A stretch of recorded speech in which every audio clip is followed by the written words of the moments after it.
This is Greg Troutwine with Marine Technology TV, and we're very pleased to be joined today by Chris Brooks, the CEO of CSignum, to discuss about the exciting new RadiEM product. So Chris, specifically, why do you see the industry is excited by your introduction and commercial availability of the RadiEM modem? That's a good question. I think the issue is that most people that we speak to have difficulty getting information from underwater to above water, and by that what I mean is that the information we need, the data we need is there and it's being collected, but we're trying to get it to a point where we can actually analyze that data to understand what's going on under there. And the global underwater community is bereft of data. So the idea is to get the information here from underwater to above water without the use of cables, because cables will fail inevitably. They have a great way of getting data to the right point, but they will fail. So this is the only way you can get data from underwater to above water without the use of cables, and it has a great application for the underwater industry. And we see a lot of application for this environmentally, with defense, with ocean structures, every industry you can almost think of. So we've invested 2.5 to 3 years in developing this product, and that's to make sure we've got the reliability of the transmission and the communication systems.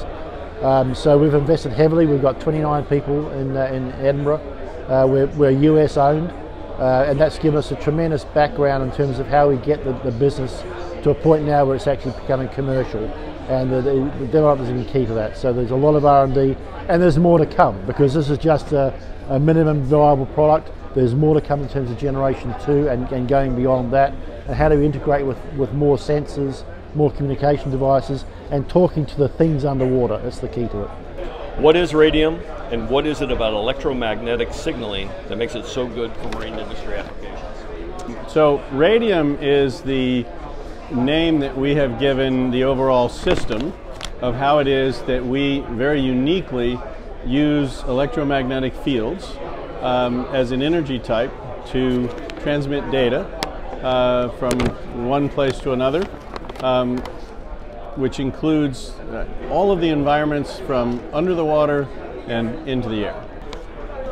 The reason that electromagnetic fields are so beneficial is not about replacing the well-known energy types we've used in sound or light, known as acoustic or optical modems, but because of how we complement those by solving a problem which has never been solvable before with those energy types. That problem is, how do you move data? As it says here, it's all about the notion of whatever network you have up here and whatever type of digital device you have down here. Electromagnetic fields and our system known as RadiEM are the only way to cross the surface of water, to leave the water and go to the networks in the air without cables. Cables restrict the locations where you can go to get data. Cables add cost, not only in installation but in total cost of ownership, because they fail so reliably. It's really the most reliable thing about cables. We've summed it up with, again, what's here. This word resilient is a critical part of understanding RadiEM. Resilience is describing how electromagnetic fields are not impacted by their environment. So that lack of being attenuated or damaged or reduced somehow by its environment means that RadiEM systems not only transmit through the surface of water and back again, but also through any type of water. More data from more places for more useful insights is really key to the usefulness side.